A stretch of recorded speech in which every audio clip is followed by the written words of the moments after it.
আওয়ামী লীগ সরকারের অধীনে 2024 সালে নির্বাচন ছিল ডামি। আদালতের শিকার সাবেক সিইসি আউয়ালের ভোটে অনিয়ম ও রাষ্ট্রদ্রোহ মামলায় 3 দিন রিমান্ডে। সে স্বীকার করেছে যে ওই নির্বাচনটা ডামি নির্বাচন ছিল। এই নির্বাচনের দায় সে সরকারের উপরে চাপিয়ে দেওয়ার চেষ্টা করেছে। প্রধান উপদেষ্টার সঙ্গে সিইসির সৌজন্য সাক্ষাৎ। সেপ্টেম্বরের মধ্যে নির্বাচনী সামগ্রী কেনাকাটার আশা কমিশনের। ইসি স্বাধীনভাবে কাজ করতে পারলেই বন্ধ হবে স্বৈরাচার তৈরির পথ, বলছে বিএনপি। সেপ্টেম্বরের ভিতরে আমরা আমাদের প্রকিউরমেন্টের কাজটা করব। যদি সত্যিকার স্বাধীন নির্বাচন কমিশন নির্বাচন পরিচালনা করতে পারে, এখানেই কিন্তু স্বৈরাচারের উৎপত্তিটা বন্ধ হয়ে যায়। দেখছিলেন প্রধান শিরোনাম। রাত 11টার সময় সঙ্গে আছি আমি গোলাম রাব্বি। এবার অন্যান্য শীর্ষ সংবাদ। বিতর্কিত নির্বাচনের দায় এড়াতে পারে না গণমাধ্যম, গোয়েন্দা বাহিনী দিয়ে চাপে রাখার অভিযোগ। স্বাধীনতা নিশ্চিতে সাংবাদিকদের ঐক্যবদ্ধ হওয়ার তাগিদ আইন উপদেষ্টা। জুলাই অভ্যুত্থানের প্রথম শহীদ আবু সাইদ হত্যা মামলার তদন্ত শেষ, মিলেছে 30 জনের সম্পৃক্ততা। মতামত না নেয় রোকেয়া বিশ্ববিদ্যালয়ের সহযোদ্ধাদের বিক্ষোভ। নিজেদের বিরুদ্ধে ঘুষ চাওয়ার অভিযোগ তদন্তে দুদক। প্রতারক চক্রের ফাঁদে পড়েছেন এনসিপি নেত্রী, দাবি মহাপরিচালকের। বললেন প্রকৃত ঘটনা উন্মোচিত হলে ভুল ভাঙবে হাসনাতের। ত্রিপক্ষীয় বৈঠক করলেও কাউকে কোণঠাসা করতে চায় না বাংলাদেশ। চীন পাকিস্তানের সঙ্গে হচ্ছে না জোট, জানালেন উপদেষ্টা। ভারতের সঙ্গে সম্পর্ক পুনর্বিন্যাসের চেষ্টা। অনেক সহজ কোশ্চেন হয়েছে, পরীক্ষা আলহামদুলিল্লাহ খুব ভালো হয়েছে। বন্দুকের গুলি মিস যাবে, আমার A+ মিস যাবে না।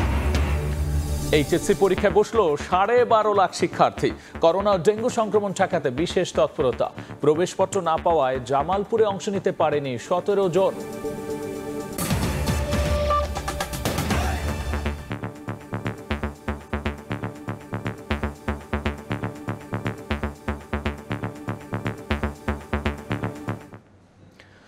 আওয়ামী লীগ সরকারের অধীনে 2024 সালের নির্বাচন ছিল ডামি।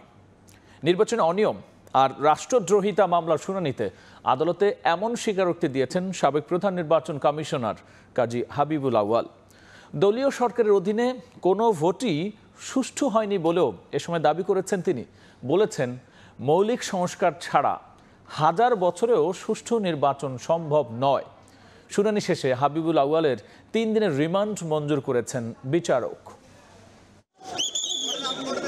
এক সময়ের জেলা জজ, সবশেষে প্রধান নির্বাচন কমিশনার। বিতর্কিত নির্বাচন ও রাষ্ট্রদ্রোহিতার মামলায় হাতে হাত করা নিয়ে দাঁড়াতে হয়েছে কাঠগড়ায়। বিচার কাজের প্রায় 40 মিনিট স্বাভাবিকভাবেই দাঁড়িয়েছিলেন সাবেক সিইসি কাজী হাবিবুল আউয়াল। বিচারকের কাছে অকপটে স্বীকার করেন ডামি নির্বাচনের কথা।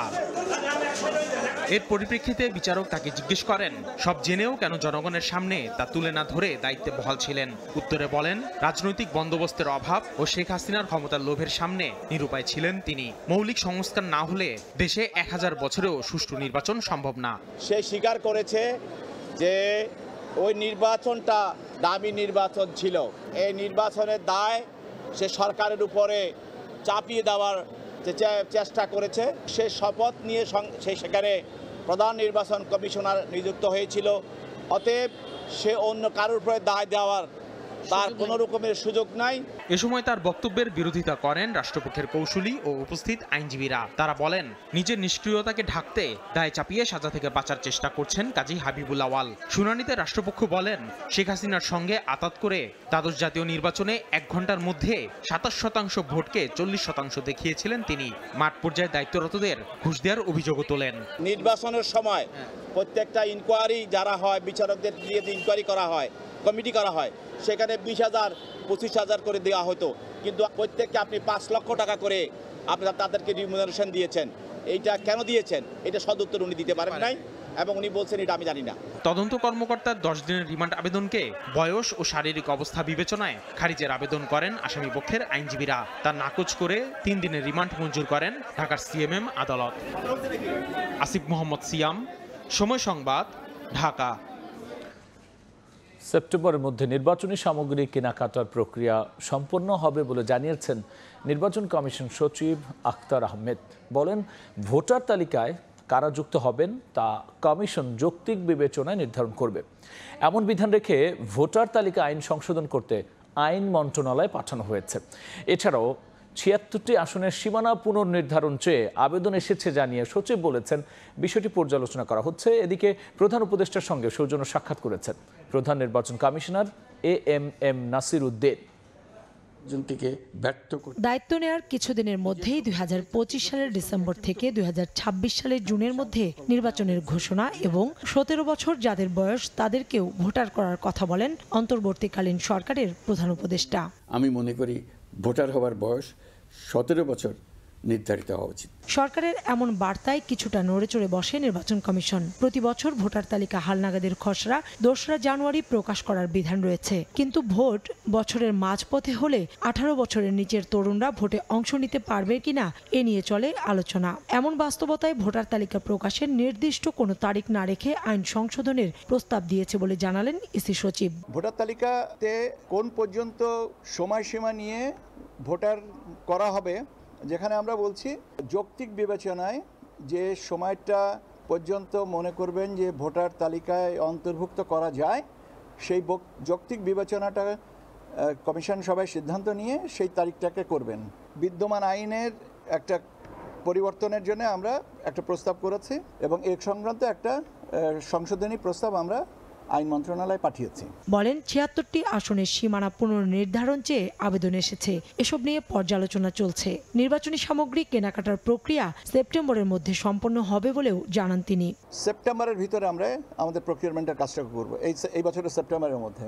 ১৪৭টা আবেদনকে পর্যালোচনা করে প্রাথমিকভাবে পর্যালোচনা করার জন্য আমরা একটা চেকলিস্ট করেছি। এদিকে বৃহস্পতিবার সন্ধ্যায় প্রধান উপদেষ্টার সরকারি বাসভবন যমুনায় ডক্টর মোহাম্মদ ইউনূসের সঙ্গে সৌজন্য সাক্ষাৎ করেছেন প্রধান নির্বাচন কমিশনার এএমএম নাসির উদ্দিন। কাউসার চৌধুরী কুমু, সময় সংবাদ, ঢাকা।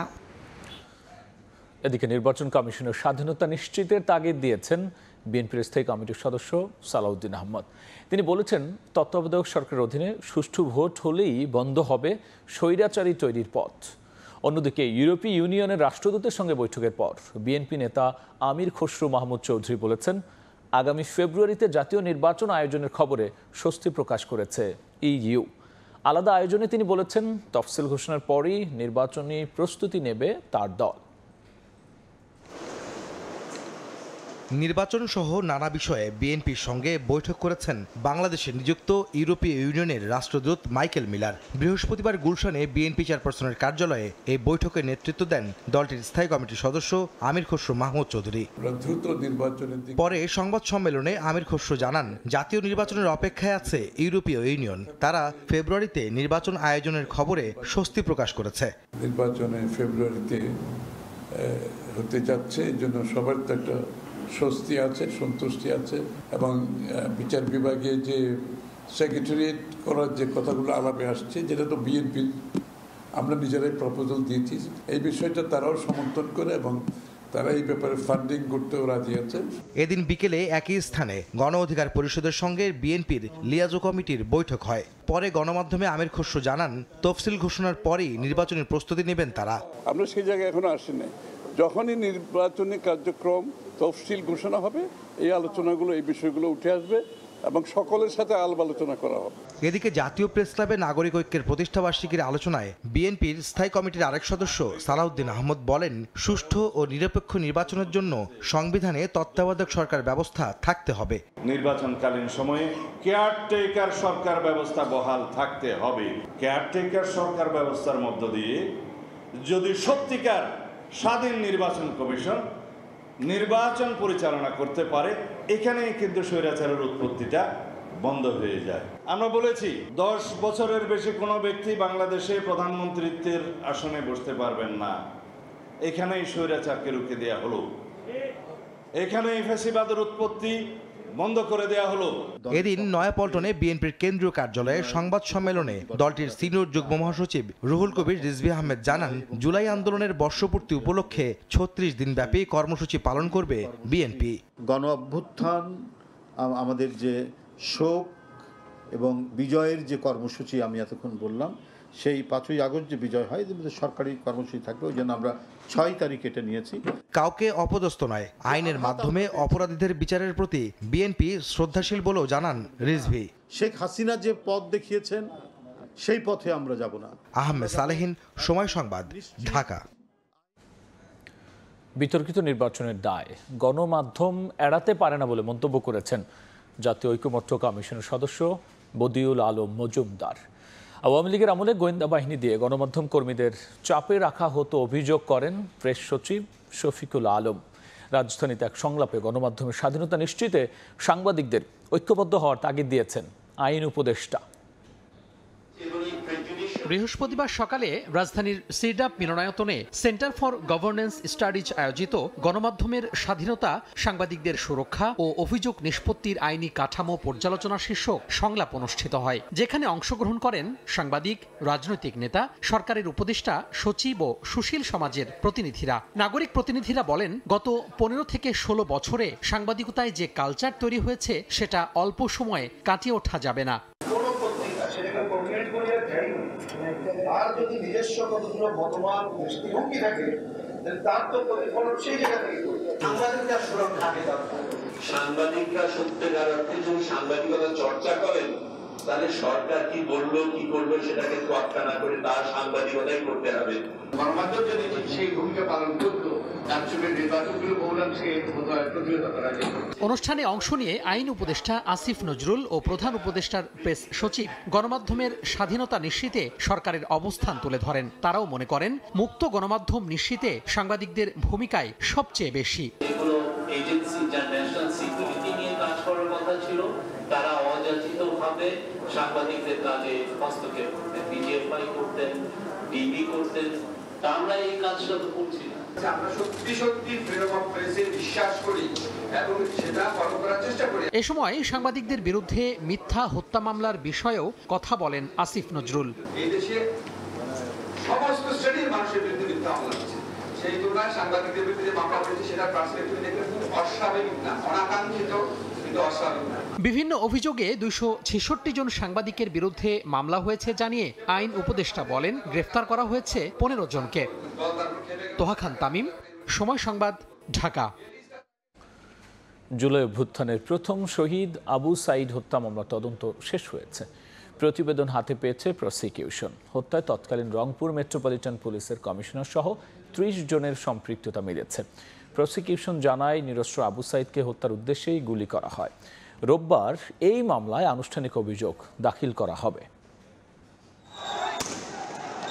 16 জুলাই কোটা বিরোধী আন্দোলন চলাকালে পুলিশের গুলির সামনে বুক চিতিয়ে দাঁড়ান রংপুর বেগম রোকেয়া বিশ্ববিদ্যালয়ের শিক্ষার্থী আবু সাইদ। সেদিনই শহীদের খাতায় নাম লেখান তিনি। সেই মুহূর্তেই বদলে যায় আন্দোলনের গতি, জ্বলে ওঠে সারা দেশ। চলতি বছরের 13 জানুয়ারি শহীদ আবু সাইদের পরিবারের পক্ষ থেকে 25 জনের বিরুদ্ধে আন্তর্জাতিক অপরাধ ট্রাইব্যুনালে অভিযোগ দাখিল করা হয়। তদন্ত শেষে গত মঙ্গলবার প্রসিকিউশনে প্রতিবেদন দাখিল করে তদন্ত সংস্থা। জুলাই গণঅভ্যুত্থানের প্রথম শহীদ আবু সাইদ হত্যা মামলায় 30 জনের সম্পৃক্ততা পাওয়া গেছে। অভিযুক্ত করা হয়েছে বেগম রোকেয়া বিশ্ববিদ্যালয়ের তৎকালীন উপাচার্য, রংপুর মেট্রোপলিটন পুলিশের সাবেক কমিশনার মনিরুজ্জামানকেও। এর মধ্যে কারাগারে আছেন পুলিশের সাবেক এএসআই আমির হোসেন, কনস্টেবল সুজন চন্দ্র রায়, সাবেক প্রক্টর শরীফুল ইসলাম এবং ছাত্রলীগ নেতা ইমরান চৌধুরী। তদন্ত প্রতিবেদন অনুযায়ী 30 জনের বিরুদ্ধে ওনারা প্রতিবেদন দাখিল করেছেন এবং প্রয়োজনীয় ডকুমেন্ট, সিসিটিভি ফুটেজ, তারপরে লাইভ সম্প্রচার হয়েছিল সম্ভবত এনটিভিতে, সেটা সংগ্রহ করেছেন এবং আলামত সংগ্রহ করে সামগ্রিক দিক বিবেচনা করে এই রিপোর্টটা তৈরি করেছেন। তদন্ত প্রতিবেদনে স্পষ্ট বলা হয়েছে, নিরস্ত্র আবু সাইদকে হত্যার উদ্দেশ্যেই গুলি করা হয়। রোববার দাখিল করা হবে আনুষ্ঠানিক অভিযোগ। সাক্ষ্য প্রমাণে সেই নির্মমতার চিত্র উঠে আসবে আদালতের কাঠগড়ায়। বুক চিতিয়ে দাঁড়িয়েছিল, সে কাউকে আক্রমণ করেনি এবং কারা গুলি করেছে সেটাও আপনারা দেখেছেন, কোথা থেকে গুলি হয়েছে সেটাও দেখেছেন এবং যারা গুলি করেছে তারা আসামি। 2 জন তাকে গুলি করেছে সরাসরি, তাদের কথা বলা হয়েছে। আর আদেশদাতাকে এটা আমরা আগে বলেছি আপনাদের। আবু সাইদ বেগম রোকেয়া বিশ্ববিদ্যালয়ের ইংরেজি বিভাগের 12তম ব্যাচের শিক্ষার্থী ছিলেন কোটা সংস্কার আন্দোলনের অন্যতম সংগঠক। 16 জুলাই শহীদ আবু সাইদ দিবস পালনের ঘোষণা দিয়েছে সরকার। আফজাল হোসেন, সময় সংবাদ, ঢাকা। দুদক কর্মকর্তা পরিচয়ে ঘুষ চাওয়া নিয়ে এনসিপি নেতা হাসনাত আবদুল্লাহর অভিযোগের বিষয়ে অনুসন্ধানের সিদ্ধান্ত নিয়েছে দুদক। সংবাদ সম্মেলনে একথা জানিয়েছেন দুদক মহাপরিচালক আক্তার হোসেন। তিনি বলেছেন, এনসিপি নেত্রী প্রতারক চক্রের ফাঁদে পড়েছেন। প্রকৃত ঘটনা উন্মোচিত হলে ভুল ভাঙবে হাসনাত আবদুল্লাহর। এদিকে 29তম বিসিএস এ প্রভাব খাটিয়ে চাকরি পাওয়া 21 জনের বিরুদ্ধে অনুসন্ধান শুরু করেছে দুদক। স্বাধীন বাংলাদেশে দুদকের চা খাওয়ার বিল 1 লাখ টাকা। সম্প্রতি এনসিপির দক্ষিণ অঞ্চলের মুখ্য সংগঠক হাসনাত আবদুল্লাহর এমন একটি অভিযোগ ঘুরপাক খাচ্ছে সামাজিক মাধ্যমে। সেখানে বলা হয়, এনসিপি নেত্রী ডাক্তার মাহমুদা মিতুর কাছ থেকে দুর্নীতির অভিযোগ থেকে অব্যাহতির জন্য মোবাইলে অর্থ দাবি করেন দুদকের ডিজি পরিচয়ে আক্তার হোসেন। এ বিষয়ে সংবাদ সম্মেলনে মহাপরিচালক জানান, এনসিপি নেত্রী মাহমুদা মিতু প্রতারক চক্রের ফাঁদে পড়েছেন। একই নম্বর থেকে আরও চাঁদা দাবির ঘটনা ঘটেছে বলেও জানান তিনি। বলেন, এ ঘটনায় 4টি জিডি দায়ের করেছেন ভুক্তভোগীরা। এই অভিযোগের অনুসন্ধানে দুদকের কারো সংশ্লিষ্টতা মিললে কঠোর ব্যবস্থা নেওয়া হবে। এই প্রতারক চক্র যখন কথা বলেন, যে প্রক্রিয়া অনুসরণ করে এখানে যিনি ভিকটিম হয়েছেন তাকে যেভাবে কথা বলে, এই প্রক্রিয়াটা একই রকম। এবং আমরা আপনাদেরকে এটাও আশ্বস্ত করতে চাই আপনাদের মাধ্যমে, এই আমাদের যে টিম কাজ করছেন এবং তারা যদি এই প্রক্রিয়ার সাথে যদি দুদকের কোনো পর্যায়ে কোনো কর্মকর্তার কোনো ধরনের সংশ্লিষ্টতা পাওয়া যায়, তাদেরকেও আইনামূলে আনা হবে। এদিকে 29তম বিসিএস এর ফল প্রকাশের 13 মাস পর নন ক্যাডারের সুপারিশপ্রাপ্ত 21 জনকে ক্ষমতার প্রভাব খাটিয়ে ক্যাডার হিসাবে বিভিন্ন দফতরে পদায়ন করা হয়। এমন অভিযোগের ভিত্তিতে অনুসন্ধানের সিদ্ধান্ত নিয়েছে সংস্থাটি। নিয়ম বহির্ভূতভাবে যখন হয়েছে তখন আপনাকে আমরা এই বিষয়ে অনুসন্ধানের সিদ্ধান্ত গ্রহণ করা হয়েছে। সুতরাং অনুসন্ধানে সব বিষয়গুলো উঠে আসবে। এদিন ঋণের নামে প্রায় 50 কোটি টাকা আত্মসাতের অভিযোগে এনআরবি গ্লোবাল ব্যাংকের সাবেক এমডি পিকে হালদার সহ 25 জনের বিরুদ্ধে পৃথক 2টি মামলা করে দুদক। তাসলিম তৌহিদ, সময় সংবাদ, ঢাকা। রাত 11টার সময় আরও থাকছে। দেশের স্বার্থে এনবিআর এর আন্দোলন প্রত্যাহারের অনুরোধ অর্থ উপদেষ্টা। আগামী সপ্তাহের মধ্যেই আলোচনা করে সমস্যার সমাধানের আশ্বাস। একমাত্র আইএফএল গ্লাস পাইপ নিশ্চিত করে প্রতি ইঞ্চিতে সঠিক থিকনেস ও সঠিক মাপ। পাইপের বস, না কিনলে লস। শুরু হলো চলতি বছরের এইচএসসি ও সমমানের পরীক্ষা। এবার 11টি বোর্ডে অংশ নিচ্ছে 12,51,000 শিক্ষার্থী। পরীক্ষা শেষে প্রশ্নের মান আর পদ্ধতি নিয়ে মিশ্র প্রতিক্রিয়া জানিয়েছে শিক্ষার্থীরা। এদিকে প্রশ্ন ফাঁস ঠেকাতে সরকারের কঠোর অবস্থানের কথা জানিয়েছেন শিক্ষা উপদেষ্টা। খানিকটা পরেই বসতে হবে জীবনের দ্বিতীয় পাবলিক পরীক্ষায়। তাই শেষ মুহূর্তে নিজের প্রস্তুতি ছালিয়ে নেওয়ার চেষ্টায় শিক্ষার্থীরা। বৃহস্পতিবার সারা দেশের 11টি শিক্ষা বোর্ডের অধীনে 12,51,111 জন পরীক্ষার্থী অংশ নেন এইচএসসি ও সমমানের পরীক্ষায়। এবার সবচেয়ে বেশি পরীক্ষার্থী ঢাকা বোর্ডে। আগে ভাগে পৌঁছে কেন্দ্রের সামনে অপেক্ষা শেষে সকাল 9টায় মাস্ক পরে লাইন ধরে কেন্দ্রে প্রবেশ করেন তারা। প্রথম দিনে বাংলা প্রথম পত্রের পরীক্ষা শেষে প্রশ্নের মান ও পদ্ধতি নিয়ে মিশ্র প্রতিক্রিয়া জানান শিক্ষার্থীরা। এমসিকিউটা একটু হার্ড হয়েছে, কিন্তু প্রশ্নটা লিখিত যেটা সেটা একটু সহজ হয়েছে। প্রশ্ন অনেক সহজ হয়েছে, এমসিকিউটা জানি না, বাট সিকিউ অনেক ভালো হয়েছে, আলহামদুলিল্লাহ অনেক ভালো হয়েছে। আমরা যতটা ভাবছিলাম যে হার্ড হবে অতটা হার্ড হয় নাই, বেশ ইজি আসছে। প্রিপারেশন ভালো ছিল, সব মিলে আলহামদুলিল্লাহ ভালো হয়েছে। রিটেন পার্টটা অনেক ভালো হয়েছে, সব কমন পড়ছে আলহামদুলিল্লাহ। 11টা প্রশ্নের মধ্যে 10টাই কমন পড়ছে। এমসিকিউটা একটু হার্ড হয়েছিল, বাট আলহামদুলিল্লাহ অনেক ভালো হয়েছে এক্সাম। এদিকে নিষেধাজ্ঞা থাকলেও কেন্দ্রের সামনে ছিল অভিভাবকদের চিরাচরিত জটলা। আর ডেঙ্গুর প্রকোপের মধ্যেই অনেক কেন্দ্রের আশেপাশে আবদ্ধ খাল ও ময়লার ভাগাড় সহ পরিবেশ নিয়ে অসন্তুষ্ট অভিভাবকরা। ডেঙ্গুর পুরা কারখানা, আমি তো ভয়ে আছি যে বাচ্চা ডেঙ্গু হবে কিনা। রাস্তাঘাট সম্পূর্ণ ময়লার গাড়ি দিয়ে ভর্তি। এখানে দুর্গন্ধে বাচ্চারা অসুস্থ হয়ে যাওয়ার সম্ভাবনা বেশি। রাজধানীর ভাসানটেক সরকারি কলেজ কেন্দ্র পরিদর্শন করেন শিক্ষা উপদেষ্টা ডক্টর চৌধুরী রফিকুল আবরার। বলেন, প্রশ্ন ফাঁস সহ সব অপচেষ্টা ঠেকাতে সতর্ক অবস্থানে আছে সরকার। থ্রেট তো সবসময়ই থাকে, দুষ্ট চক্র তো সবসময় তারা চেষ্টা করবে এগুলো করতে, কিন্তু যেভাবে আমরা এসএসসিটা সামলেছি আশা করি এগুলো আমরা সামলাতে পারবো। আগামী 10 আগস্ট শেষ হবে চলতি বছরের এইচএসসি ও সমমানের পরীক্ষা। এইচএসসি পরীক্ষায় কাঙ্ক্ষিত ফলাফলের পাশাপাশি নিজের মেধা ও যোগ্যতা দিয়ে আগামী দিনে সমৃদ্ধ বাংলাদেশ বিনির্মাণে আত্মনিয়োগ করতে চান আজকের এইচএসসি পরীক্ষার্থীরা।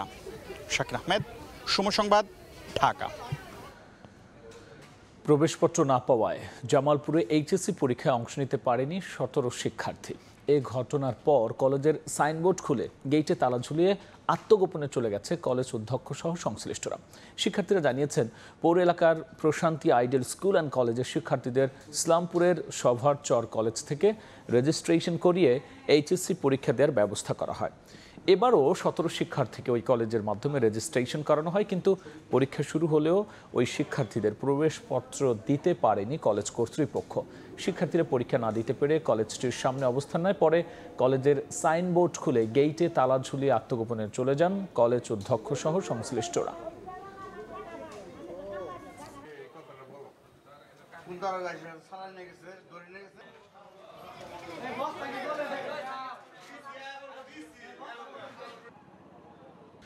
আওয়ামী লীগ সরকারের আমলে যে গুম খুন হয়েছে নতুন বাংলাদেশে তার ঠাঁই হবে না। স্বাধীন মত প্রকাশের ক্ষেত্রে কোনো রাজনৈতিক দল যাতে পরবর্তীতে এই ধরনের কর্মকাণ্ড করতে না পারে সে বিষয়ে সবাইকে ঐক্যবদ্ধ হওয়ার আহ্বান জানিয়েছেন জাতীয় নাগরিক পার্টির জ্যেষ্ঠ যুগ্ম আহ্বায়ক সামান্তা শারমিন। বিকেলে আন্তর্জাতিক নির্যাতন বিরোধী দিবস উপলক্ষে রাজধানীর বাংলা মোটরে দলের অস্থায়ী কার্যালয়ে কথা বলেছেন তিনি। বলেছেন, গেল 17 বছরের নির্যাতিতদের বিষয়ে রাজনৈতিক দলগুলোর কথা বলা উচিত। এছাড়াও ফ্যাসিস্ট সরকারের আমলে নির্যাতনের বিরুদ্ধে যে মামলাগুলো এখনও নেওয়া হয়নি সেগুলো এখতিয়ার বহির্ভূত করে বিচার এবং সংশ্লিষ্ট পরিবারকে ক্ষতিপূরণ দেবার দাবি জানিয়েছেন তিনি।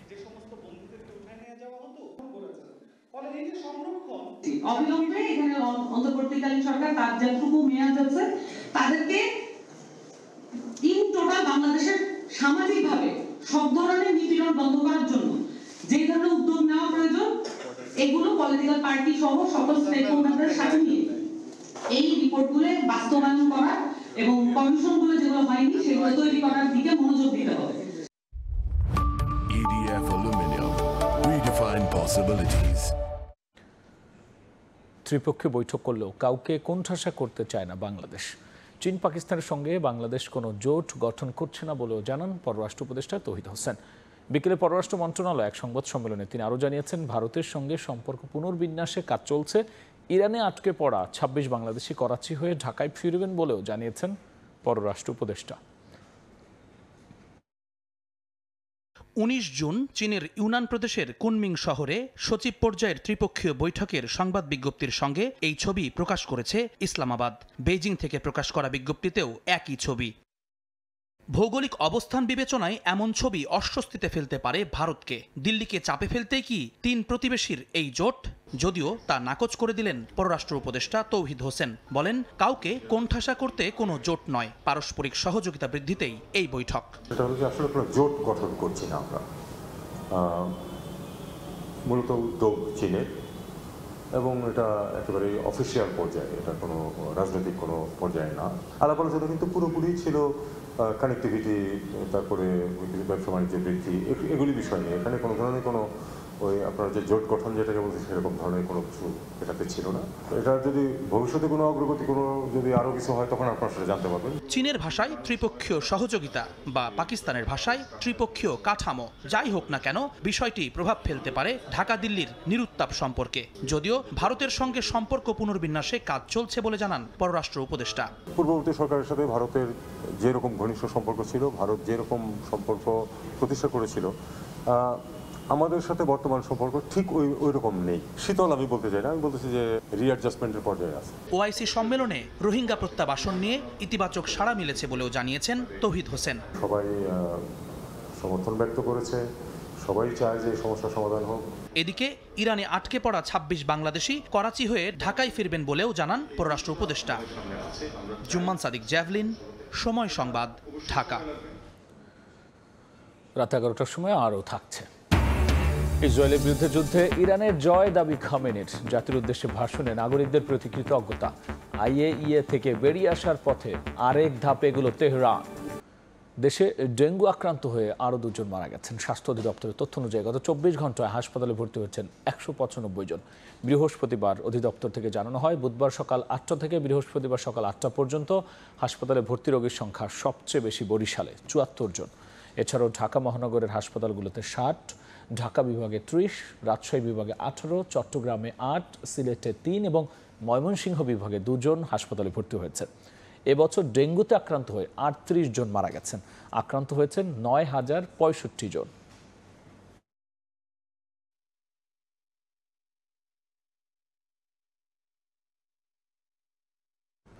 দেশের স্বার্থে NBR এর আন্দোলন প্রত্যাহারের অনুরোধ জানিয়েছেন অর্থ উপদেষ্টা সালেউদ্দিন আহমেদ। সন্ধ্যায় প্রতিনিধি দলের সঙ্গে বৈঠক শেষে তিনি এই আহ্বান জানিয়েছেন। আশ্বাস দিয়েছেন আগামী সপ্তাহের মধ্যেই আলোচনা করে সমস্যা সমাধানের। যদিও বৈঠকে চেয়ারম্যানের অপসারণ নিয়ে কোনো আলোচনা হয়নি। এদিকে আগামীকালের মধ্যে দাবি না মানা হলে শনিবার থেকে আমদানি রফতানি সহ সব কার্যক্রম বন্ধ রাখার পাশাপাশি মার্চ টু NBR কর্মসূচির হুঁশিয়ারি দিয়েছে NBR সংস্কার ঐক্য পরিষদ। বৃহস্পতিবার দুপুর 12টা থেকে রাজধানীর আগারগাঁওয়ে NBR ভবনে শুরু হয় দ্বিতীয় দফার চতুর্থ দিনের কলম বিরতি কর্মসূচি। অপ্রীতিকর পরিস্থিতি এড়াতে NBR ভবনে মোতায়েন করা হয় সেনাবাহিনী। এর মধ্যেই নিজেদের দাবির পক্ষে শক্ত অবস্থান নিয়ে আন্দোলন চালিয়ে যান NBR সংস্কার ঐক্য পরিষদ। পরে বিকেল 4টায় ভবনের সামনে আয়োজিত সংবাদ সম্মেলনে জানানো হয়, অর্থ উপদেষ্টা আনুষ্ঠানিকভাবে আলোচনার প্রস্তাব দিলে তা বিবেচনা করবেন তারা। দাবি মেনে না নিলে শনিবার মার্চ টু NBR কর্মসূচির হুঁশিয়ারি দেন তারা। আলোচনার আহ্বান আসলে আমরা অবশ্যই বিবেচনা করব। NBR এর বর্তমান চেয়ারম্যানকে আগামী 27 জুন 2025 খ্রিস্টাব্দ তারিখের মধ্যে অপসারণ করা না হলে 28 জুন 2025 খ্রিস্টাব্দ তারিখ থেকে ট্যাক্স, কাস্টমস, ভ্যাট বিভাগের সকল দপ্তরে লাগাতার কমপ্লিট শাটডাউন চলবে। এদিকে সন্ধ্যায় অর্থ উপদেষ্টার সঙ্গে NBR এর চেয়ারম্যান সহ প্রতিনিধি দলের বৈঠক অনুষ্ঠিত হয়। বৈঠক শেষে NBR চেয়ারম্যান জানান দ্রুতই সমস্যার সমাধান হবে। আলোচনা চলছে এবং আরও আলোচনা হবে। আশা করি আমরা আপনাদেরকে একটা সুখবর আমরা দিতে পারবো। NBR চেয়ারম্যানের অপসারণের কোনো আলোচনা হয়নি জানিয়ে শিগগিরই সমাধানের আশা প্রকাশ করেন অর্থ উপদেষ্টাও। খোলাখুলি আলাপ করেছি এবং এটা সমস্যার সমাধান অতি তাড়াতাড়ি হবে।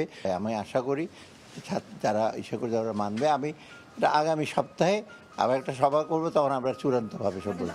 তবে বৈঠকে NBR সংস্কার ঐক্য পরিষদের কোনো প্রতিনিধি উপস্থিত ছিলেন না বলে নিশ্চিত করেন অর্থ উপদেষ্টা। জিনাতারা জশোয়া, সময় সংবাদ, ঢাকা। মেহেরপুর খাগড়াছড়ির সীমান্ত দিয়ে নারী ও শিশু সহ 17 জনকে পুশিন করেছে ভারত। ভোরে মেহেরপুরের গাংনী উপজেলার খাসমাহল সীমান্ত দিয়ে নারী ও শিশু সহ 8 জনকে বাংলাদেশে ছেড়ে দেয় ভারতীয় সীমান্তরক্ষী বাহিনী BSF।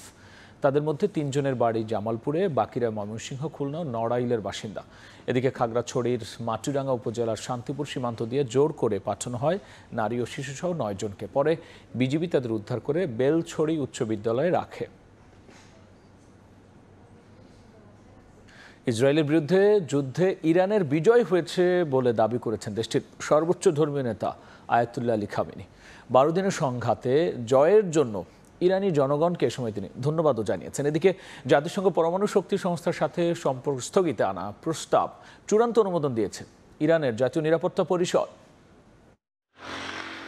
12 দিনের রক্তক্ষয়ী সংঘাত শেষ হয়েছে ইরান ইসরায়েলের মধ্যে। ক্ষয়ক্ষতি আর হতাহত হয়েছে দুপক্ষেরই। ইরানের স্বাস্থ্য মন্ত্রণালয় জানিয়েছে ইসরায়েলি হামলায় 627 জন প্রাণ হারিয়েছেন, আহত প্রায় 5000। দুপক্ষের যুদ্ধবিরতির পর প্রথমবারের মতো জাতির উদ্দেশ্যে ভাষণ দিয়েছেন ইরানের সর্বোচ্চ ধর্মীয় নেতা আয়াতুল্লাহ আলী খামেনি। এ সময় ইসরায়েলের বিরুদ্ধে বিজয় দাবি করে দেশটির বাসিন্দাদের অভিনন্দন জানান তিনি। যদি আগ্রাসন হয় তাহলে শত্রু ও তার রক্ষাকারী উভয়কেই চড়া মূল্য দিতে হবে। এছাড়া আন্তর্জাতিক শক্তি সংস্থা IAEA এর সঙ্গে সম্পর্ক স্থগিতে চূড়ান্ত অনুমোদন দিয়েছে ইরানের জাতীয় নিরাপত্তা পরিষদ। যুক্তরাষ্ট্রের বিমান হামলায় ইরানের পারমাণবিক স্থাপনার ক্ষয়ক্ষতি নিয়ে শুরু হয়েছে নানা আলোচনা। প্রেসিডেন্ট ডোনাল্ড ট্রাম্প দাবি করেছেন, মার্কিন বিমান হামলার পর ইসরায়েলি গুপ্তচররা ইরানের ফোর্দো পারমাণবিক স্থাপনায় গিয়েছিল। তারা দেখেছে স্থাপনাটি সম্পূর্ণ ধ্বংস হয়ে গেছে। মার্কিন গোয়েন্দা প্রধান তুলসি গ্যাপার্ড জানিয়েছেন, ফোর্দো, নাতানজ ও ইস্পাহান পুরোই ধ্বংস হয়েছে। একই সুরে কথা বলেছেন CIA এর পরিচালক জন র্যাটক্লিফ। তিনি বলেন, মার্কিন বাহিনীর হামলা ইরানের পরমাণু স্থাপনা কয়েক বছর পিছিয়ে দিয়েছে। ইরানও স্বীকার করেছে এসব কেন্দ্র ব্যাপকভাবে ক্ষতিগ্রস্ত হয়েছে। এদিকে ইসরায়েলি প্রধানমন্ত্রী বিনিয়ামিন নেতানিয়াহু বলেছেন, ইরানে হামলার জন্য যুক্তরাষ্ট্রকে ইসরায়েলের চাপ দেওয়ার অভিযোগ পুরোপুরি ভিত্তিহীন। তিনি দাবি করেন, প্রেসিডেন্ট ট্রাম্প নিজেই ইরানি পারমাণবিক স্থাপনায় হামলা চালিয়েছেন। মৌসুমী সাথী, সময় সংবাদ। এই ছিল আমার কাছে থাকা দেশ বিদেশের খবর।